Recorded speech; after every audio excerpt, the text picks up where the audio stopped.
Quelles sont tes racines et tes fondations? Mon père petit, je sais qu'il habitait dans l'Aisne.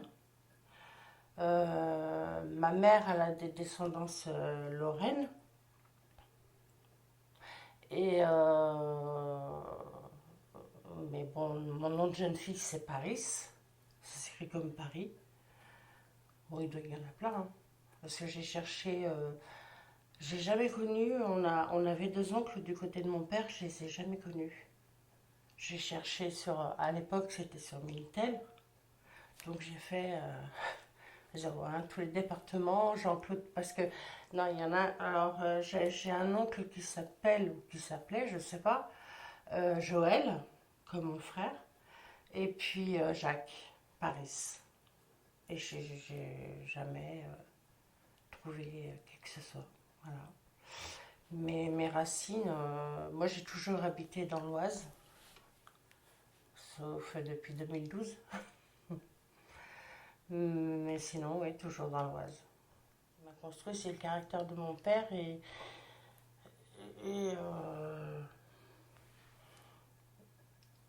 quand je l'ai vu battre, quand je le voyais battre ma mère, je me mettais entre les deux pour les défendre. Il y avait mon frère, mais il en avait plus peur. Et je préférais recevoir moi les coups que ma mère. Et mon père a forgé un peu mon caractère. Et quand je me suis mise avec Jean-Pierre, j'ai dit, je te préviens, jamais je ne vivrai la vie que ma mère a vécue avec nous. Parce que c'était tous les week-ends. Tous les week-ends, il allait au bistrot, il payait des coups, il se faisait payer des coups. Et on habitait au quatrième étage. Et quand il arrivait, il toussait. Parce qu'il fumait beaucoup. Il toussait. Et donc on disait à ma mère, surtout quand il ouvre la porte, tu dis rien. Non, non, non, non. Et dès qu'il ouvrait la porte, ça y est, c'était parti. On savait qu'avec mon frère, que ce serait la bagarre, quoi. Si j'écoutais ma mère, bon, parce qu'avec mon frère, euh, si tu veux, lui, il est né le 16 novembre 68. Et moi, on m'a toujours dit, j'ai été un accident. Je suis née le 4 novembre 69. Donc c'était un retour de couche. J'étais pas désirée. Le seul qui était désiré, c'était mon frère, Joël. Il y a eu pas mal de choses dites à des étrangers, en fait, que ma mère disait, hein. Et ça fait mal. Ça fait vraiment mal. C'est d'entendre qu'à la naissance, à la naissance, on est moche, on a trop de cheveux, tout ça, ça fait mal. C'est des choses qu'on retient toute sa vie, en fait, je pense. Quand on te la raconte à 9 10 ans, puis qu'on te la rabâche, puis qu'on te dit à ma mère, quand elle voit quelqu'un, voilà, elle sait pas. Elle sait pas. On a l'impression qu'elle a envie de se faire voir, de parler, de se faire plaindre, voilà ce qu'on a l'impression. Je sais pas. Mais elle se rend pas compte du mal qu'elle peut faire, même encore maintenant. Quand vous étiez petit, comment ça se passait entre vous? Entre mon frère ou. Entre toute la fratrie, entre vos frères et sœurs? Déjà, j'ai mon premier frère, bon, il s'est fait émanciper à 16 ans. Ça se passait très mal parce que ma mère a. Heureusement qu'elle ne regarde pas. Ma mère, elle a eu 4 enfants avec 3 hommes différents en fait. À chaque fois, ils l'ont mise enceinte. Bon, il y en a un qui est parti. Elle a accouché à 17 ans et demi de mon frère, de mon premier frère. Et le deuxième, bon, bah, elle a voulu divorcer, mais lui aussi buvait et il s'est fait renverser. Et le troisième, c'est le père de mon frère qui est né en 68. Et voilà, on était les deux seuls dans la famille en fait. Et ma soeur n'a jamais vécu avec nous parce que, c'est ce qu'on nous a dit, enfin mes parents nous ont dit, le médecin avait répondu que dès qu'elle entendait la mobilette de mon père, elle se mettait à pleurer, il fallait qu'elle aille vivre avec mes grands-parents. Donc en fait, elle n'a jamais vécu avec nous. Enfin, avec moi, quoi. Puisque elle est de 67 et moi de 69. Et à présent, en tant qu'adulte, qu'est-ce que tu en penses de cette histoire? C'est... Je comprends pas. Déjà, je comprends pas pourquoi, quand on fait des enfants, pourquoi on les élève comme ça. Ma mère, souvent, elle dit, même encore maintenant, hein, j'ai élevé mes enfants et j'ai travaillé. Mais non, elle n'a pas élevé ses enfants et elle a, oui, elle a travaillé. Mais on était en nourrice, puis on était à l'école. Donc, elle nous a pas élevés comme elle le dit, quoi. Elle n'a pas élevé ma sœur, puisque elle était chez mes grands-parents. Mais j'étais un petit peu jalouse malgré tout de ma sœur, parce que pour moi, je disais, elle a de la chance, parce que elle vit pas tout ce que nous, on vit avec mon frère. Elle n'entend pas, je sais pas si je peux dire le mot, parce que c'est un gros mot. C'était... Quand mon père disait, comment dire, si on dit ça pour un chien, quand il est croisé, il disait beaucoup de mal de mon frère et de ma soeur, quoi. Les plus grands. Et ça, c'était dur. C'est pas évident. Quel enfant tu étais? Assez timide. J'aimais pas l'école. En plus, mes parents m'ont fait, je sais pas pourquoi, redoubler le CE2, le CM2. Et arrivé à l'âge de 15 ans, on a vu que j'avais une double scoliose. Et il a fallu que je rentre, donc j'étais déjà en retard de 2 classes. Arrivé en quatrième, il a fallu que je retourne en cinquième dans un centre de rééducation pour enfants. Et à 15 ans, pas jour pour jour de mon anniversaire, mais le 9 novembre, je me suis fait opérer de la colonne vertébrale. Voilà. Et quels étaient tes rêves à l'époque?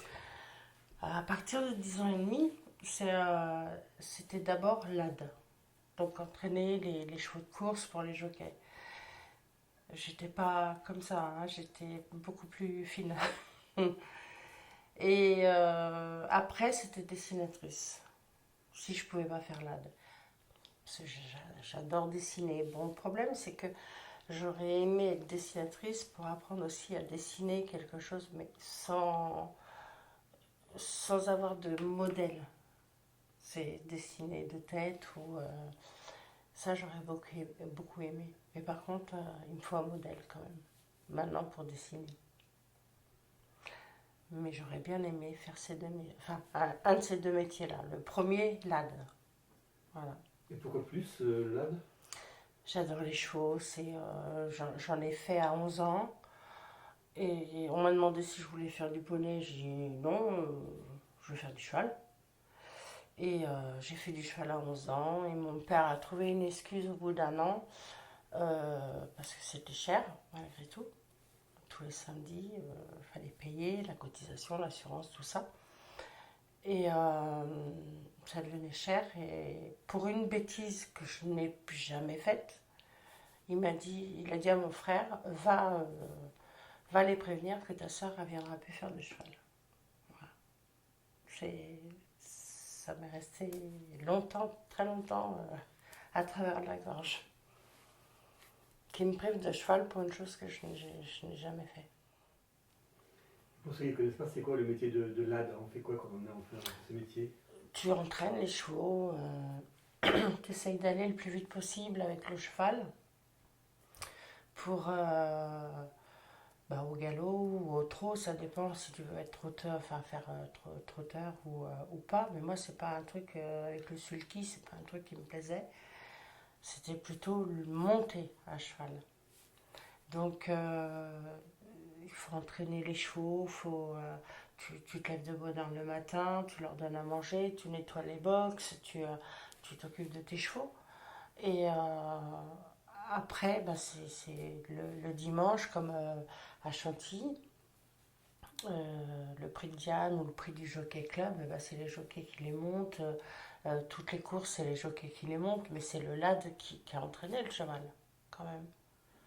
Donc, ça, c'était super. J'aurais bien aimé. C'est vraiment un métier qui me passionnait. Et même là, de plus pouvoir faire de cheval, c'est vrai que ça me manque énormément. Ouais. Le cheval, j'aurais aimé, mon rêve aurait été d'avoir un cheval aussi, à moi. Ça s'est jamais fait.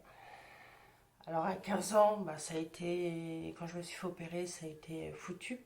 Enfin, pour moi, devenir lad, monter à cheval, entraîner les chevaux justement, plus possible avec le dos. Et dessinatrice, c'est mon père qui n'a jamais voulu. Parce qu'il fallait que j'aille à Pau. À l'âge de... c'est le directeur de l'école du Bois-Laris à la Morlaix, le centre de rééducation, qui m'avait trouvé quelque chose à Pau. Une école. Et mon père, comme j'ai toujours... Enfin, j'étais la dernière, il m'a dit non, avec ton corset, ça va te fatiguer le voyage pour rentrer le week-end. Et voilà. Donc ça m'a freiné. Mais pour moi, je trouve que c'est important, 10 ans et demi, savoir ce qu'on veut faire. Même pour l'époque, c'était bien. Vu que je pouvais plus faire l'AD, je pouvais plus être dessinatrice à cause de mon père. J'ai pas cherché après, l'année d'après, à essayer de me réinscrire, puisque de toute façon, j'étais toujours pas majeure. Donc ça aurait été toujours non. Et mais quand j'ai été au Bois-Laris, dans le centre, en plus qui se situait à la Morlaix, où mes parents habitaient, dans ce centre-là, j'y ai vécu 10 mois. Un mois avant de me faire opérer. Et 9 mois pour la rééducation. Je suis restée 21 jours à l'hôpital à l'époque, alors que maintenant c'est plus ça. Et comment je veux dire, c'est là que j'ai commencé à me dire, ouais, il y a un métier qui pourrait bien me plaire, c'est m'occuper de personnes âgées et handicapées. Vu que j'ai vécu avec des handicapés, beaucoup plus que moi, je me suis mise à aimer ce côté-là. Donc j'ai travaillé pour des personnes, j'étais aide à domicile. Voilà. On peut dire que c'est ta plus grande souffrance physique, ton dos? Ouais. Et est-ce que tu en as une psychologique? Oui. J'en ai pas mal de psychologiques, mais une particulièrement, c'est mon père. Parce que même s'il n'a pas été bien avec nous tout le temps, autant il pouvait être gentil quand il était jeune, que autant il pouvait être méchant quand il était sous, quoi. Et j'arrive toujours pas à faire le deuil de mon père, ouais. Et pourtant, il nous en a fait voir de toutes les couleurs. Mais ça reste mon père, c'était mon père. Donc j'ai pardonné, j'ai pas oublié, mais j'ai pardonné. Surtout quand il était encore en vie, à l'hôpital, en réanimation. Ma mère, elle me faisait vivre un petit peu un enfer parce qu'elle n'avait pas de permis. Donc après mon travail, il fallait que j'aille la chercher à 20 km. Ouais, à 20 km. Après mon boulot. Et je l'emmenais à l'hôpital. Je restais avec elle. Le week-end, pareil. Ouais, mon père, j'arrive pas à faire son deuil. C'est bizarre, au bout de... C'est arrivé... il est mort le 5 juin 2006 et il allait avoir 62 ans le 15 juin. Et on m'avait dit, les infirmières de là-bas m'avaient dit, il faut emmener des photos à votre père, qu'on les colle sur la vitre. Et c'était à lundi de Pentecôte. J'avais emmené des photos, mais je retardais, je sais pas pourquoi. Et le lundi de Pentecôte, bon, c'était fait depuis la veille, les photos. Ils ont appelé ma mère m'a appelé en catastrophe et elle m'a dit vite, dépêche-toi, il faut qu'on aille voir ton père parce que il va pas bien. Mais c'était fini. Mais c'est vrai que c'est dur quand même. C'est dur. Et pourtant, il était hyper dur avec nous. Je comprends pas. Je comprends pas. Pourquoi j'ai du mal à faire ce deuil alors qu'il a été hyper dur avec nous, quoi. Il est mort de quoi, ton papa? Cancer des poumons et cirrhose. Ça, j'ai pas honte de le dire parce que vu qu'il buvait énormément, puis qu'il fumait 3 paquets de cigarettes par jour. Un cancer des poumons, il y en a beaucoup, hein. Et des cirrhoses, il y en a aussi. Hein. Mais j'ai pas. Ma mère a honte de le dire, ça. Elle dit cancer des poumons. Mais non, moi, c'est cancer de. Oui, cancer des poumons, puis cirrhose. Voilà. C'est tout. Est-ce que tu peux me raconter un souvenir d'enfance? J'en ai pas beaucoup. Les souvenirs d'enfance que j'ai, c'est avec les voisins du dessous, parce que nous, on est au 4e étage. Donc, mes parents se connaissaient avec eux depuis 40 ans. Non, moi, parce que maintenant, j'en ai pas 40, mais je dirais pas mon âge. Ils se connaissaient depuis que j'étais petite, en fait.